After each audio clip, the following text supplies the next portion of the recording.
TEHILLIM, Psalms, 95 verse 1-11. Come, let us sing to Yah. Let us raise a shout to the rock of our deliverance.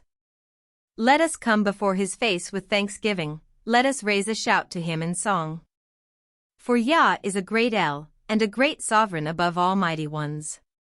In whose hand are the depths of the earth, the mountain peaks are his also. His is the sea, for he made it, and his hands formed the dry land. Come, let us bow down and bend low, let us kneel before Yah our Maker. For he is our Elohim, and we are the people of his pasture, and the sheep of his hand.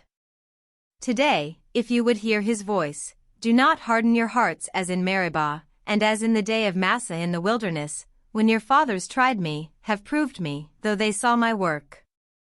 For 40 years I was grieved with that generation, and said, they are a people who go astray in their hearts, and they do not know my ways. As I swore in my wrath, if they enter into my rest.